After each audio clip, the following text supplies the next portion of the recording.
kita melanjutkan pelajaran kita dalam membaca kitab Al-Usul min Al-Usul karya Syekh Al-Allamah Al-Imam Al-Faqih Al-Usuli Muhammad bin Shalih Al-Utsaimin rahimahullahu taala wa askanahu fil illiyin. Allahumma amin. Kemarin kita sudah sampai ke pembahasan apa? Am dan khas. Ya.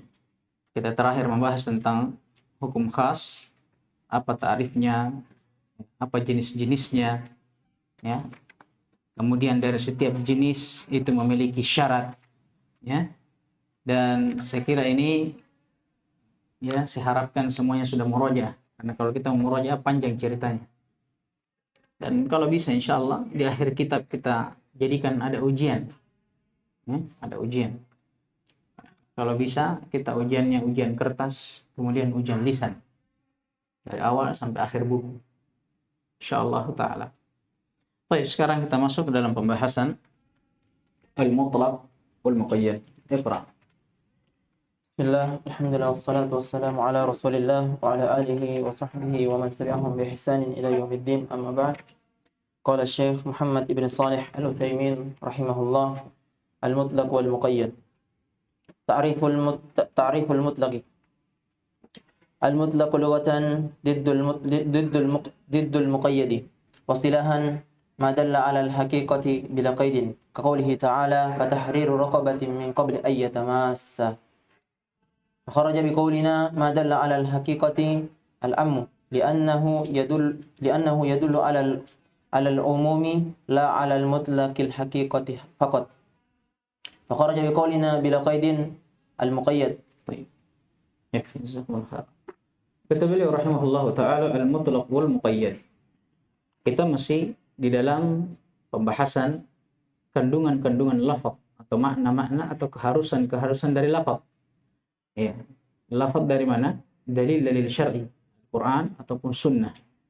Di antara kandungan lafaz tersebut ada mutlaq dan muqayyad. Telah berlalu ta'arif tentang al-am. Apa itu al-am? Dia adalah lafaz yang mencakup, ya kan? Lafaz yang mencakup setiap makna yang diinginkan dari lafaz itu. Contoh apa? Akrim at-tullaba. Ini umum. Ya. Nah, lafaz at-tullaba berarti ini yang diinginkan apa? Seluruh yang masuk di dalam tullab itu. Siapa saja? Kita contohkan selalu ada seorang yang memiliki 10 orang talib. Ada orang yang berkata kepadanya, akrim tullaba. Muliakanlah para pelajar atau para muridmu. Siapa yang mereka harus muliakan? 10-nya, seluruhnya. Karena setiap dari 10 ini itu masuk ke dalam makna tullab. Paham ini?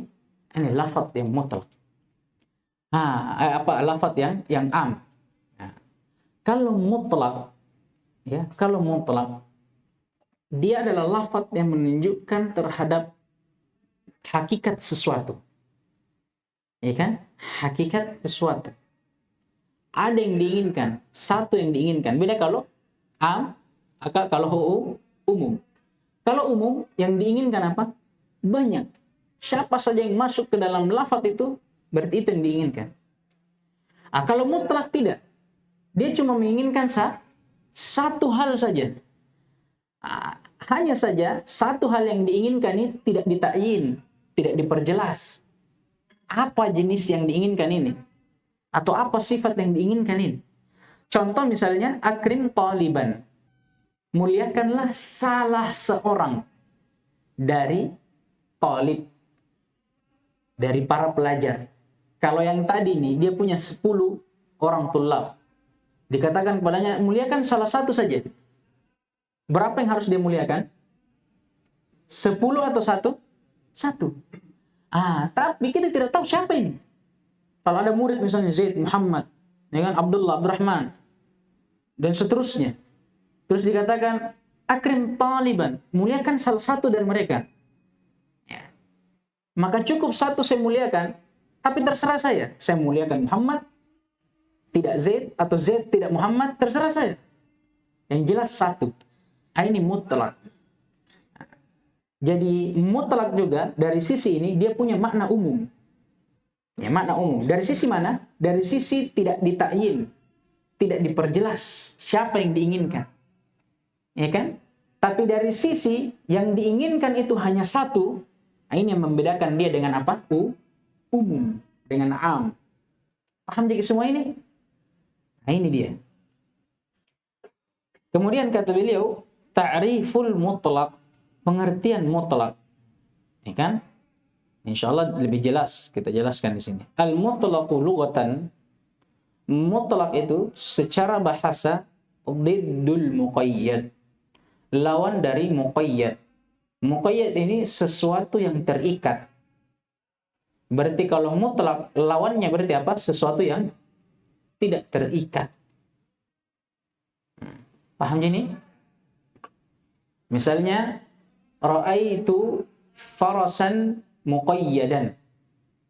Saya melihat seekor kuda yang terikat. Berarti kalau kebalikannya ra'aitu farasan mutlaqah. Berarti apa maksudnya? Tidak terikat. Ini secara bahasa. Ya, lugatan di sini apa i'rabnya? Nah, Ramadan. Mana sanin? Lugatan. Apa i'rabnya itu? Hah? Hal. Agak jauh. Ada yang lebih dekat. Baik, antum. Dia mansub ala isqatil khafid. Dia mansub dengan penghapusan huruf jar. Asalnya apa? Al-mutlaqu fil lughati. Asalnya. Tapi dihapus supaya meringkas. Karena orang Arab itu tidak suka panjang-panjang. Sama aja kita sebenarnya. Sama aja kita orang Makassar. Ya kan? Sama semua aja orang. Tidak suka panjang-panjang kalau berbicara. Nah, orang Arab juga seperti itu. Nah, untuk memberikan tanda supaya ditahu bahwa ada huruf jar yang dihapus, dia mansub itu. Dia kasih nakiro, kemudian dia mansub. Taib, ini faedah saja, pemanasan. Kemudian secara istilah, nah ini lebih jelas lagi. Mutlak itu adalah madalla alal haqiqati bilaqi. Lafaz yang menunjukkan atas suatu hakikat tapi tanpa qaid, tidak ada ketentuan di dalamnya, tidak ada ikatan ketentuan di dalamnya. Ya, berbeda dengan mutlak. Kalau mutlak apa? Dia lafaz yang apa? Mustaghrib. Ya, memasukkan segala yang dimaksudkan dalam lafaz itu. Jadi kalau dikatakan akrimat tullaba, muliakanlah seluruh tullab, siapa yang masuk di dalamnya? Siapa saja tullab. Pokoknya siapa yang tullab masuk di dalam pemuliaan. Beda kalau dia mutlak. Kalau dia mutlak, dia lafaz yang menunjukkan atas satu hakikat. Ya. Akrim taliban, muliakanlah satu orang dari pelajar. Ada hakikat yang disebutkan.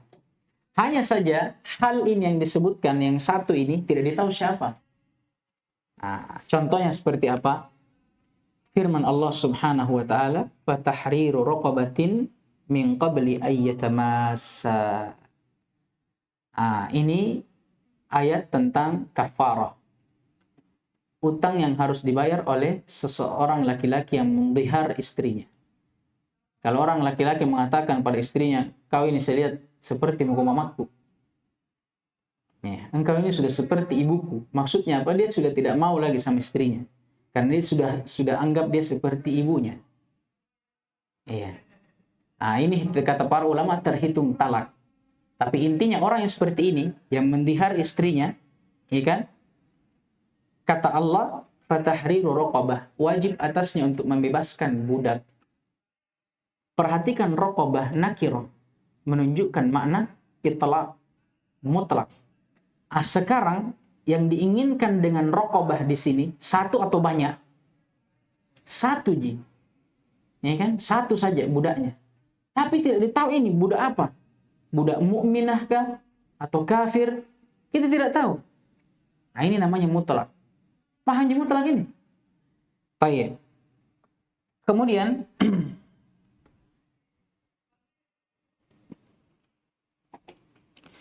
kata beliau fa kharaja biqaulina ma dalla 'ala al-haqiqah. Keluar dari ucapan kami bahwa lafaz yang mutlak itu adalah lafaz yang menunjukkan atas hakikat sesuatu, keluar darinya apa? Al-'am. Umum, lafaz umum. Kenapa? Li'annahu yadullu 'alal umum. Karena dia menunjukkan makna umum, makna syumul, mencakup. Ya kan? Beda kalau mutlak. La ala mutlaqil haqiqah faqat.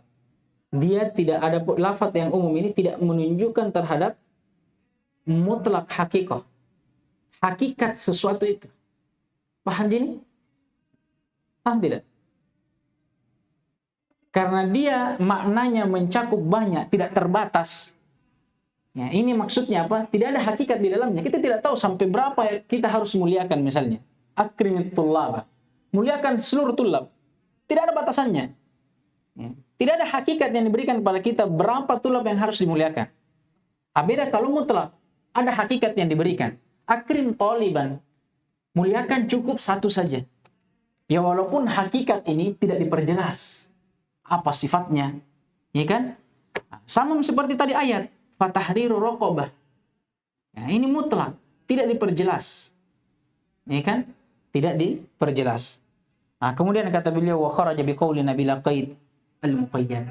Keluar dari ucapan kami bahwa lafaz yang mutlak itu datang tanpa ada ketentuan. Qaid itu asalnya ikatan. Tapi bagusnya kita terjemahkan ketentuan. Tidak ditentukan apa yang diinginkan. Keluar darinya al-muqayyad. Kenapa? Karena lafaz muqayyad itu dia adalah lafaz yang menunjukkan atas hakikat, tapi apa? Dengan qaid, dengan ketentuan. Ya, akan datang dalilnya itu dalil tentang pembebasan budak juga. Tapi dalil ini disebutkan sifat budaknya di situ. Kata Allah, fatahriru raqabatin mu'minatin. Kalau ini muqayyad namanya, beda dengan mutlak tadi. Kalau mutlak fatahriru raqabah, tok, tidak ada lagi tambahannya. Bebaskan budak bagaimanapun jenisnya. Ya, mau dia beriman atau tidak. Nah, tapi ternyata di ayat yang lain datang ayat yang lebih khusus. Ada ketentuannya. Ini namanya muqayyad. Apa kata Allah? Fatahriru raqabatin mu'minah. Ternyata budak yang diinginkan, yang diharuskan untuk dibebaskan itu bukan budak sembarang, tapi harus budak yang mukminah. Paham ini? Iqra.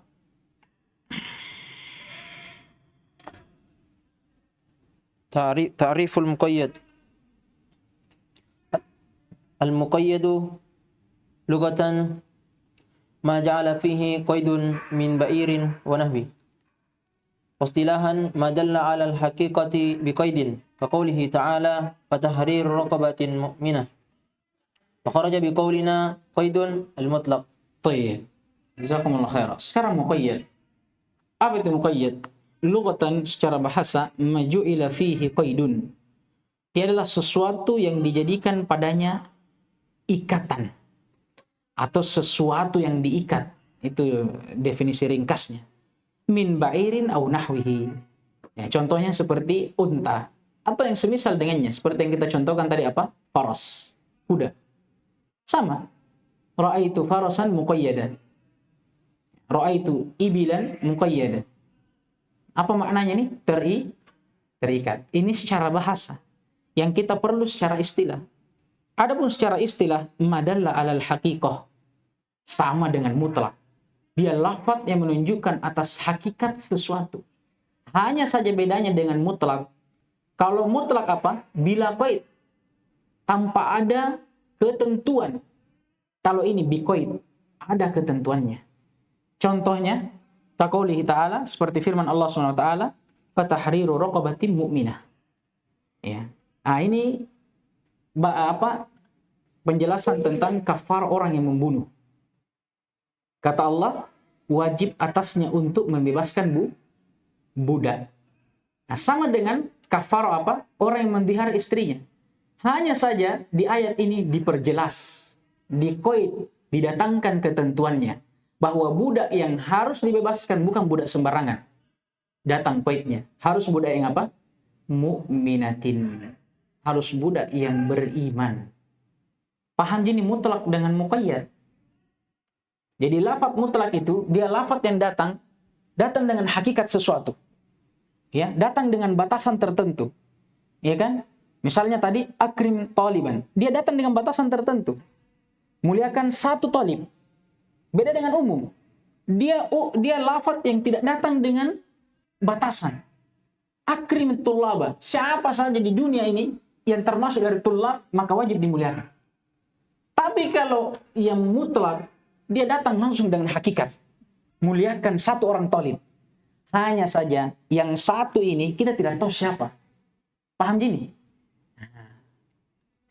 Lafaz mutlak ini ternyata terkadang dia datang dengan muqayyad. Harus dibawa kepada muqayyad kalau ada dalil yang menunjukkannya. Ini akan datang hukumnya. Kemudian kata beliau, fakharaja biqaulina qaid al-mutlaq.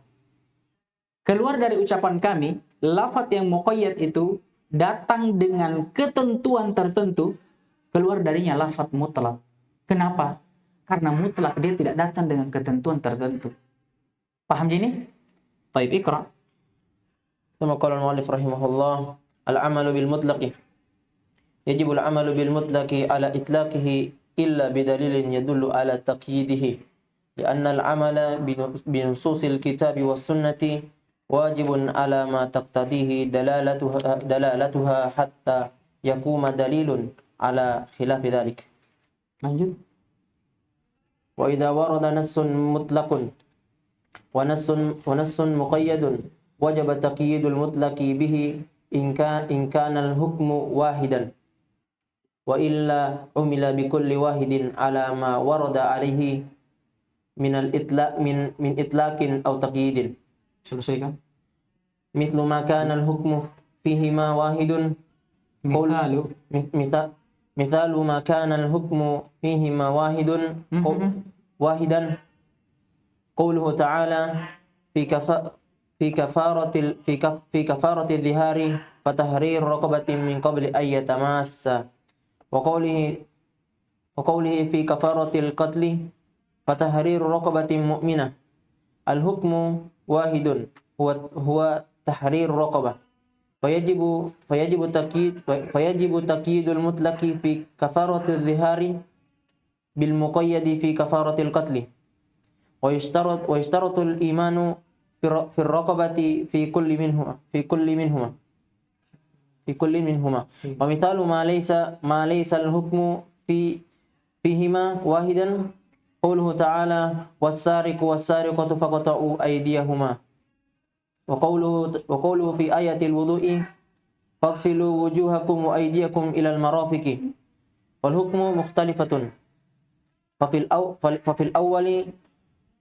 الأولى قد قطع وفي الثاني غسل قطع وفي الثاني غسل فلا تقيد الأول بالثاني بل تبقى على إطلاقها ويكون القطع من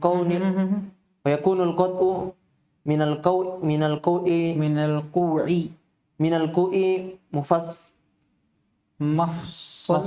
مفصول الكف طيب والغسل إلى المرافق. طيب. Kemudian setelah kita mengenal apa itu mutlak dan muqayyad, kata beliau al-amalu bil mutlak. Apa hukum beramal dengan dalil nas yang datang dalam bentuk mutlak? Kata beliau yajibul amalu bil mutlaqi ala itlaqihi.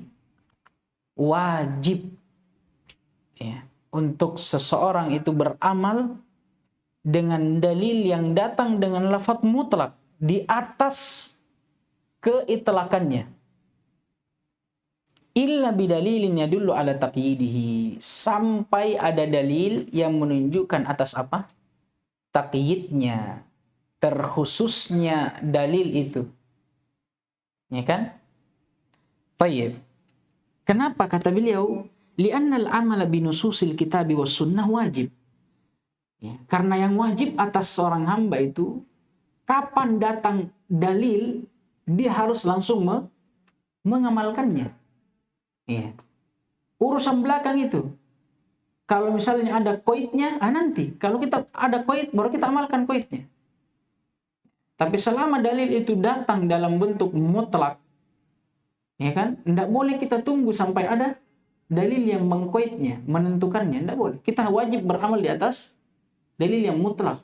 Kecuali kalau ada dalil yang mengkoid dia, menentukan lafaz yang mutlak itu, baru kita membawa lafaz yang mutlak kepada muqayyad.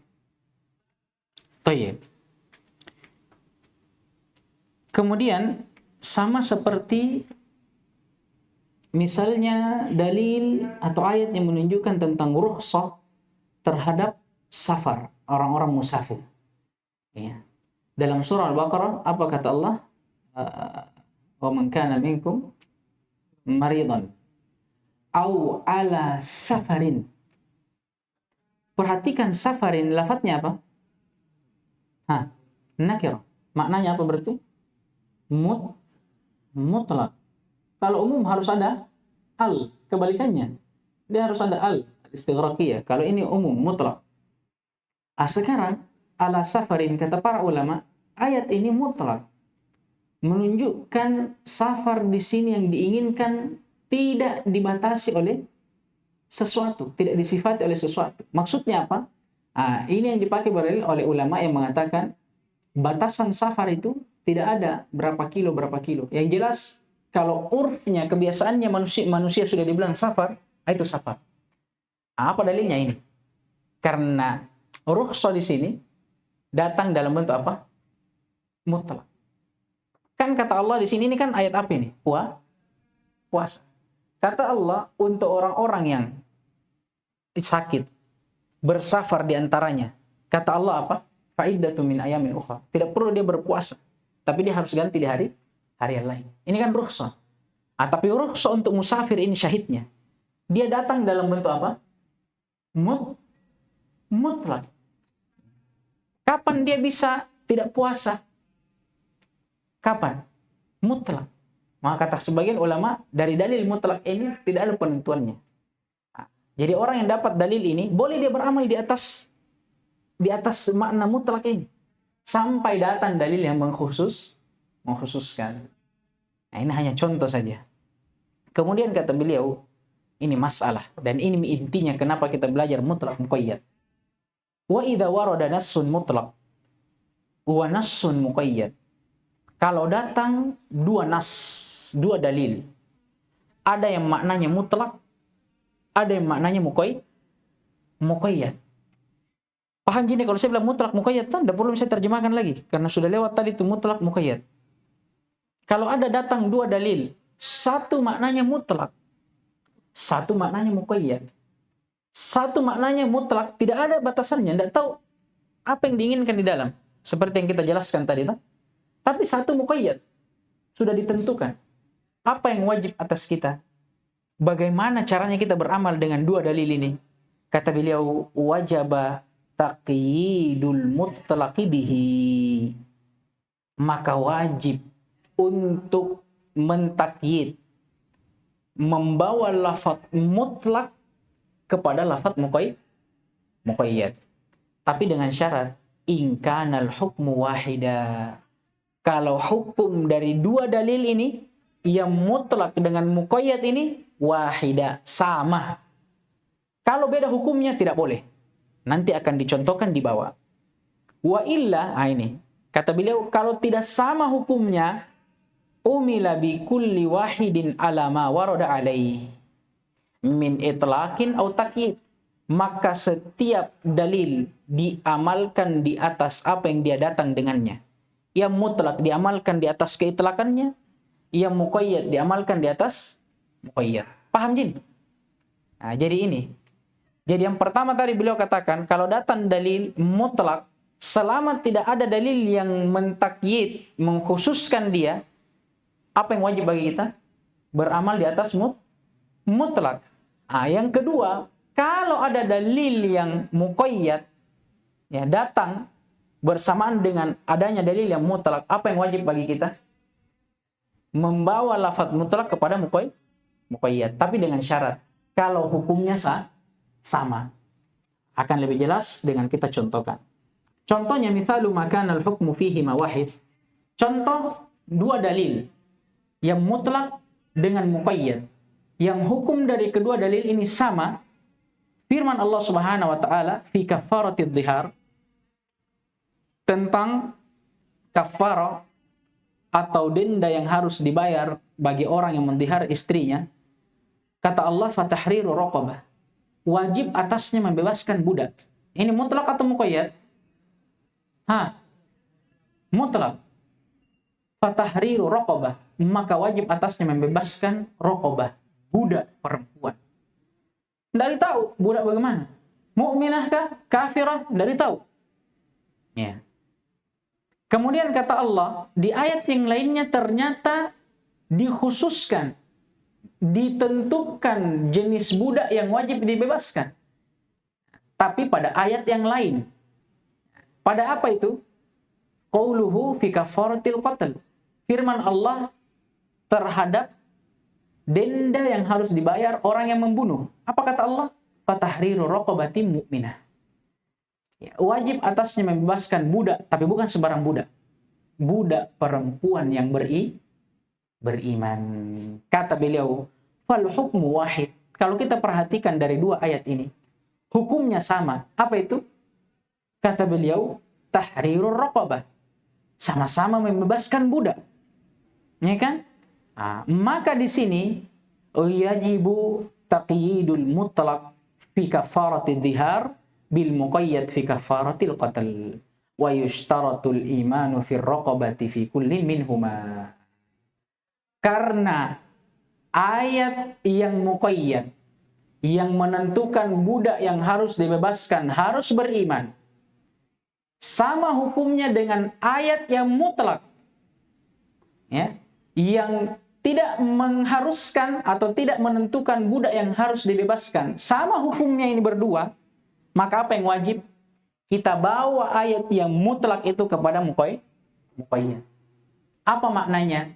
Berarti mau orang yang mendihar istrinya ataupun orang yang membunuh, dendanya sama. Harus membebaskan budak yang beriman. Kalau orang tanya, enggak, dihar enggak. Dihar buktinya ayatnya fatahriru raqabah. Allah enggak bilang mukminah. Apa jawabannya? Kemutlakan di sini dibawa ke dalil yang lain yang muqayyad.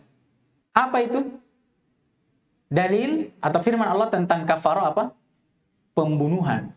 Fatahriru raqabatin mu'minah. Kalau antum ditanya lagi, kenapa bisa antum bawa? Bolehkah dibawa seperti itu? Apa jawabannya? Boleh atau tidak? Boleh. Kenapa? Sama hukumnya. Sama-sama pembebasan budak. Untuk lebih jelas kita sebutkan lawannya. Kemudian kata beliau, wa mithalu ma laisa al-hukmu fihi ma wahida. Bagaimana kalau ada dua nas mutlak dengan muqayyad, tapi hanya saja hukum dari kedua nas ini berbeda. Contohnya seperti apa? Firman Allah Subhanahu wa taala tentang hukuman had yang diperoleh oleh seorang yang mencuri. Apa kata Allah? Wasariqu wasariqatu faqta'u aydiyahuma. Ya, untuk pencuri laki-laki ataupun perempuan, maka yang wajib atasnya dipotong tangannya. Perhatikan aydiyahuma. Ya, aidi. Ini apa?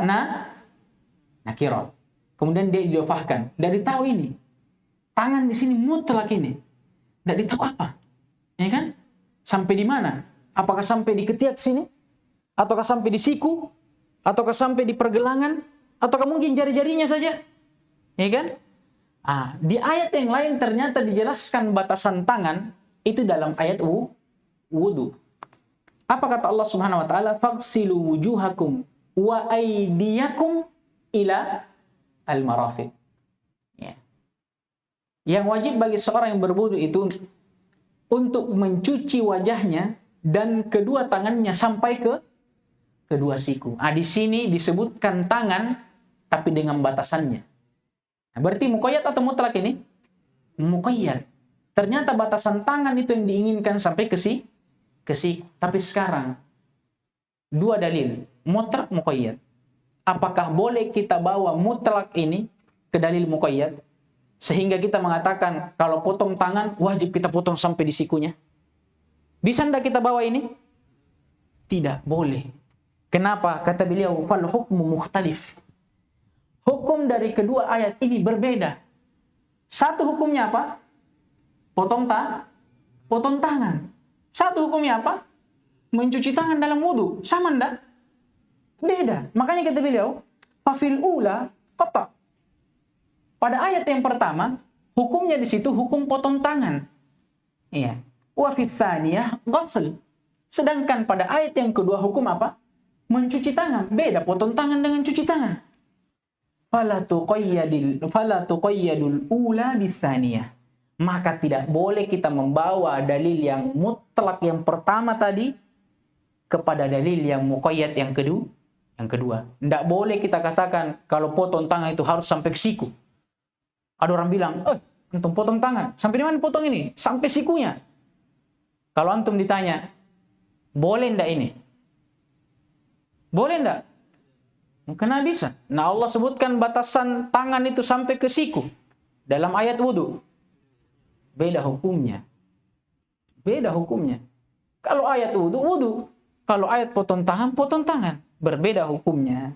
Maka kata beliau, bal tabqa ala itlaqiha. Ya, melainkan ayat ini masing-masing itu tetap berada di atas kemutlakannya. Yang satu mutlak, yang satu muqayyad. Wa yakunul qat'u minal ku' mafsilil kaf. Adapun untuk ayat pertama, kalau orang bertanya sampai di mana Pak yang dipotong itu tangan dalam hukum had? Kata beliau minal ku'. Apa itu ku'? Mafsilil kaf. Pergelangan. Ini kaf, telapak tangan, mafsil itu ini. Nah, makanya orang kalau sakit-sakit tulang sendi, dibilang apa? Mafasil. Alam fil mafasil. Sakit ini, sendi-sendi. Nah, itu mafsil itu pergelangan sini. Dari mana ditahu ini? Nah, ini sebenarnya ditahu dari hakikat bahasa. Sebagaimana kita yang sudah pelajari sebelumnya, toh? Ada hakikat, ada majas. Kemudian hakikat ada berapa? 3. Ada apa? Lugawi, syar'i, urfi. Nah, secara bahasa itu kalau dikatakan al-yad, maka yang diinginkan ini. Sampai datang apa? Pengkhususannya. Apakah di sini atau di sini? Asalnya itu ini. Paham gini? Tayyib. Ini sebenarnya beliau sebutkan di sini hanya 2. Yang seharusnya beliau sebutkan ada 4 jenis. Ada 4 jenis. Dan beliau juga di sini hanya menyebutkan satu syarat. Apa itu? Wajib sama apa? Hukum. Ternyata di sana ada juga syarat lain. Sebab. Ada sebab. Ya kan? Sebagai kesimpulan, saya akan menyebutkan suatu faedah. Syekh Muhammad Amin Asy-Shinqiti rahimahullah, dalam kitabnya, beliau menyebutkan ada 4 bentuk hamlil mutlaq ilal muqayyad. Bentuk bagaimana cara kita mengambil atau membawa dalil yang mutlak kepada muqayyad. Ada 4 bentuknya. Pertama, idza tahada al-hukmu was sabab. Idza tahada, kalau sama al-hukmu was sabab, hukum dari kedua dalil dan sebabnya. Ya. Maka bagaimana ini? Kata para ulama, yuhmalul mutlaq ilal muqayyad bil ijma'. Maka dalam keadaan seperti ini, wajib dibawa lafaz yang mutlak kepada muqayyad bil ijma'. Sepakat para ulama. Kalau ada 2 ayat, satu mutlak, tidak ditakyin, tidak ditentukan apa yang diinginkan di dalamnya. Satu muqayyad, Ternyata ayat yang lainnya datang dengan ketentuan yang terkhusus. Ya. Yang dimana kedua ayat ini hukumnya sama, sebabnya sama. Apa kata para ulama? Wajib dibawa dalil yang mutlak kepada muqayyad. Contohnya apa? Firman Allah Subhanahu wa taala, "Hurrimat 'alaikumul maitatu wad-damu wa lahmul khinzir." Ini di antara dalil yang diberikan contoh ya oleh para ulama. Hurrimat 'alaikumul maitatu wad-damu wa lahmul khinzir. Kata para ulama di sini ad-dam di sini mutlak. Iya. Mutlak. Iya. Jadi Allah Subhanahu wa taala mengharamkan atas kita setiap atau segala macam maitah, bangkai, adam, darah, wal-lahmul khinzir. Ya, daging babi a'azakumullah. Tapi di sini kata para ulama, dam di sini tidak ditahu. Darah apa sebenarnya yang haram? Ya kan? Darah apa yang haram? Tunggu sebentar ya.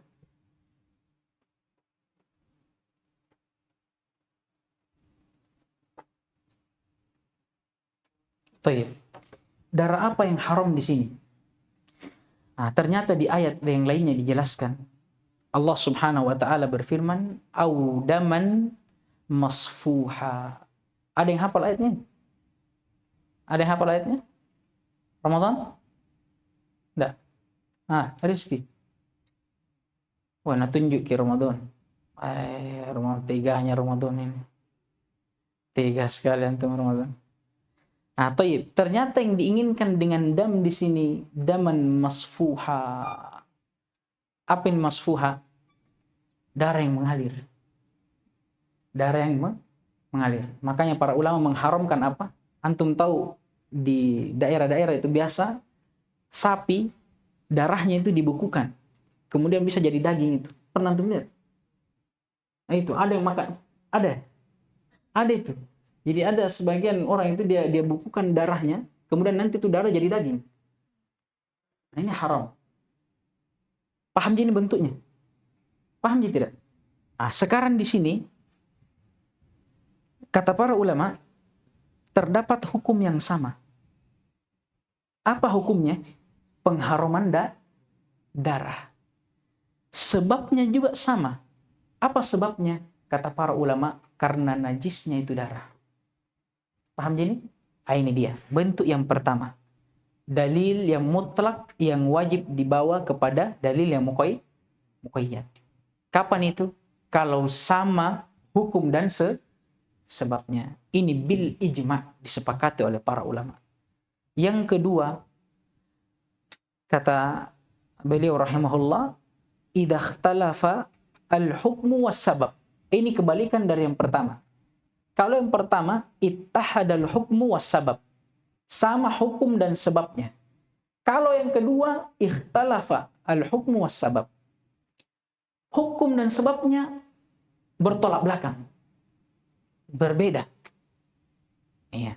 Hukum yang pertama, yang muqayyad dengan yang mutlak berbeda. Sebabnya juga berbeda. Contohnya apa? Sama yang dicontohkan oleh muallif dalam kitabnya ini. Contoh yang kedua. Ya kan? Contoh yang kedua. Apa itu? Dalil tentang pembebasan budak. Ya, satunya pada ayat kafarah dihar tentang potong tangan, afwan. Satunya dalil tentang potong tangan, yang satunya dalil tentang mencuci tangan di dalam wudu. Ini kalau kita lihat hukumnya berbeda. Satu hukumnya apa? Mencuci. Satu hukumnya potong tangan. Sebabnya juga berbeda. Satu sebabnya apa? Karena toharo, bersuci. Satu sebabnya apa? Karena hukum had. Paham din? Ini yang kedua. Apa hukumnya di sini? Kata para ulama, tidak boleh dibawa yang mutlak kepada muqayyad. Dan ini juga disepakati bil ijma'. Disepakati juga. Kemudian yang ketiga, idza tahadal hukum wa ikhtalafa as-sabab. Kalau ada dua dalil, satu mutlak, satu muqayyad, tapi hukumnya sama, tapi beda sebabnya. Ya. Hukumnya sama, tapi sebabnya berbeda. Ya. Nah, ini seperti yang dicontohkan oleh muallif pada contoh yang pertama. Ya. Apa itu? Dalil tentang pembebasan budak, ya, pada kafaroh orang yang mendihar istrinya dan kafaroh orang yang membunuh. Pada ayat ini hukumnya sama atau tidak? Hah? Sama atau tidak hukumnya? Sama. Apa hukumnya di sini? Pembebasan budak. Ya. Hanya saja sebabnya berbeda. Satu, pembebasan budak karena apa? Karena dihar. Yang satunya pembebasan budak karena apa? Karena membunuh. Kata para ulama, di sini terdapat khilaf, perselisihan. Ada yang mengatakan wajib membawa mutlak kepada muqayyad, ada yang mengatakan tidak wajib. Tapi yang benarnya, wallahu ta'ala alam, wajib dibawa kepada muqayyad. Walaupun beda sebabnya, yang jelas hukumnya sama. Sama-sama pembebasan budak, walaupun satu kafarah dihar dan satunya kafarah qatl, tapi tidak masalah. Yang jelas hukumnya sama. Kemudian yang terakhir, kalau ada dua dalil mutlak dan muqayyad, hanya saja kedua dalil ini berbeda hukumnya. Berbeda hukumnya, tapi sama sebabnya. Contohnya seperti apa? Contoh yang paling masyhur di sini itu ayat tentang berwudu juga, dan sambungan ayatnya tentang tayammum. Apa kata Allah dalam berwudu? Faghsilu wujuhakum wa aydiyakum ilal marafiq. Ini untuk wudu. Untuk tayammum, apa kata Allah? Famsahu biwujuhikum wa aydikum minhu. Sekarang wa aydikum ini mutlak. Nah, sekarang kita mau tahu sampai mana sebenarnya batas orang tayammum ini. Dalilnya apa? Wa aydikum, mencuci muka dan kedua tangan. Ah, sekarang kita mau tahu sampai di mana. Nah, kalau dia mutlak, berarti kita kembalikan ke hakikatnya sebelumnya. Apa tadi kita bilang? Kalau aidi yang diinginkan apa? Telapak tangan sampai pergelangan. Nah, ini asalnya. Tapi ternyata ada dalil di sana yang mengatakan bahwa batasan tangan ternyata sampai di siku. Pada apa itu? Ayat wudu. Kata Allah, faghsilu wujuhakum wa aydiyakum ilal marafiq. Cucilah wajah kalian dan kedua tangan kalian sampai ke siku. Sekarang kalau kita lihat hukumnya kedua ini sama atau beda?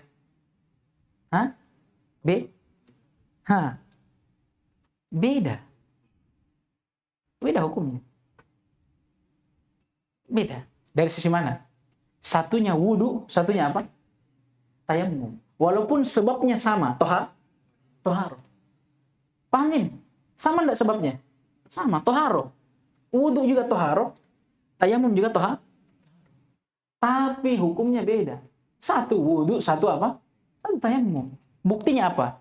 Kalau wudu, dia punya berapa anggota wajib? 4. Wajah, kedua tangan, kepala, kedua kaki. Sedangkan tayammum berapa yang wajib? Cuma 2. Sama atau tidak ini? Beda. Wudu, dia harus apa? Dia hanya bisa mengangkat apa?